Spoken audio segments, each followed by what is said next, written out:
Foreign hackers breached several U.S. government agencies, including the Treasury and Commerce Departments. Russia, who is believed to be behind this cyber attack, is denying any involvement. But this comes just days after the cybersecurity firm FireEye also revealed that its network was hacked. CBS News senior investigative correspondent Catherine Herridge has the latest. The hacks into the Commerce and Treasury departments are believed to be led by the Russian government, and they appear to be related to a recently disclosed hack on prominent U.S. cybersecurity firm FireEye. FireEye said Sunday it believed hackers were able to gain access to numerous public and private organizations around the world by slipping malware into software developed by SolarWinds, an IT management company. SolarWinds products are used by hundreds of thousands of organizations worldwide, including the military, the CDC, major telecommunications companies, as well as Viacom-CBS. In a statement, the company's CEO said it is cooperating with the FBI, the intelligence community, and law enforcement.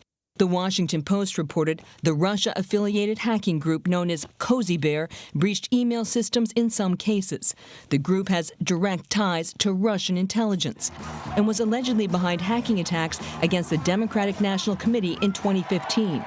And in July, the U.S., Britain, and Canada accused Cozy Bear of attempting to steal coronavirus vaccine research. For more on this, let's bring in CBSN technology reporter Dan Patterson. So, Dan, what more can you tell us about the nature and the extent of this breach involving the Treasury Department and other top government agencies? Yeah, so it appears as though an exploit within that SolarWinds application software allowed hackers to access upstream the digital supply chain. So if you think just like a physical supply chain that provides goods and services, so too do IT companies like SolarWinds provide services to government contractors, corporate contractors, and other companies. So when we say a hack occurred high up in the chain, that's what it means. So companies like Viacom-CBS might be downstream, where the purchaser, or in this case, Commerce or Treasury.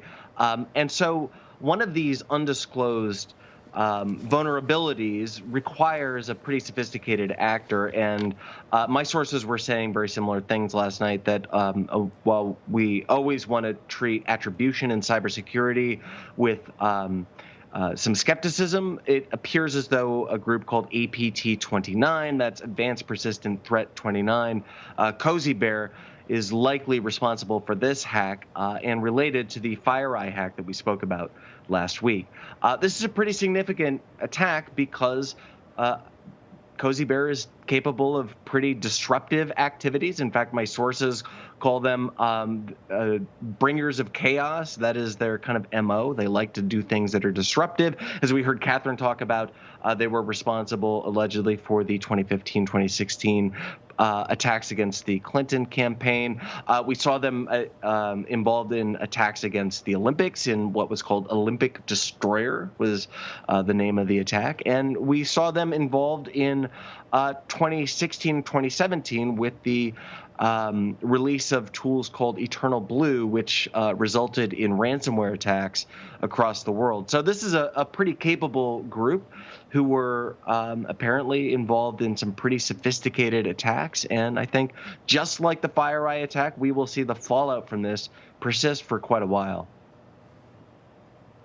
So you mentioned that there may be a connection to the FireEye breach. With FireEye, they said that their hacking tools were stolen. How would the two connect, possibly? Well, we know that FireEye investigates a lot of hacks like this, very high-level, potentially state-sponsored hacks. But we also know that they're involved with this digital supply chain. Look, at the end of the day, supply chains are pretty similar, whether they're digital or physical. And a lot of these companies overlap, especially when it comes to IT services. So one attack or one hack targeting a company like SolarWinds kind of has a domino effect across other enterprise firms. So we'll continue to monitor this. And of course, we're speaking with FireEye, who are being pretty helpful. Microsoft is also being pretty helpful in understanding the extent and capabilities of what we call the threat actor, or the potential hacking group here. So, Dan, let me ask you about online platforms like Facebook that continue to tackle misinformation. They say they are removing more and more content like this, but won't share how they're doing it. Why is that important? Well, it's important for a few reasons, Vlad. One is that Facebook has a legitimate need and purpose to protect their user data. Look, they are very opaque and they kind of selectively share information when they do takedowns. It's hard for us to independently verify a lot of this or the scale of a lot of their takedowns. But at the same time, Facebook wants to make sure that they're not specifically releasing details about individuals. And they also want to make sure, with data collection also comes kind of the meta or the forensic process around it. And so you can infer, or a competitor might be able to infer a lot of tools and tactics from Facebook just by a release of data. But it is quite true. They are very opaque when it comes to data sharing around misinformation and disinformation, especially when compared to a company like Twitter, where we can kind of scan and crawl the data networks around Twitter pretty easily. The misinformation fire hose just keeps on flowing. You thought maybe that we'd get a little bit less after the election, but no. There's a whole lot of other things to misinform people about. There are some tools out there, though, that paint a small picture of this type of misinformation that's being spread online. What can you tell us about those? Yeah, so I'm not the only reporter who monitors this stuff, but a lot of us use a kind of a suite of software, starting with Google Trends. Look, this Google data is pretty great, and it can kind of give you an overview of what's happening online in general. But also there's a company called NewsWhip, which just lets us look into Facebook. Social Blade lets us look into YouTube. CrowdTangle is a social tool used by social media marketing firms. It's actually made by Facebook, and they give us what we call API, that's Application Programming Interface Level Access, meaning code level access. And then I use another suite of tools. One is called Meltwater Social, which is little like Excel for Twitter. I can see trends and I can see, when inauthentic activity happens, because it will show you the same copy used in a tweet over and over and over.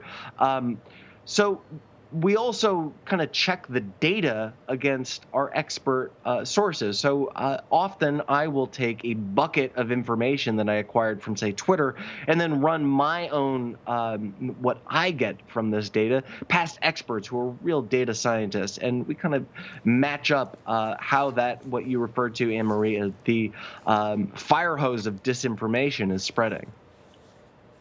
Dan, before we let you go, so this morning, as you probably know, every morning we have an editorial call here at CBSN where we talk about the stories we're going to be covering on the show. And I click on the Google link and nothing comes up, and I click on it again, nothing comes up, and I'm sitting there going like, well, maybe the link changed, maybe I don't know what I'm doing because I'm not like that tech savvy.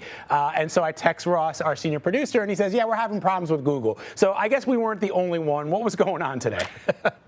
Well, it's hard to get a sense of what actually happened. Of course, I reached out to Google. I emailed Google using Gmail and haven't heard back yet. I also texted some sources at Google. And look, the forensics on what specifically happened, we're going to get a statement from Google later.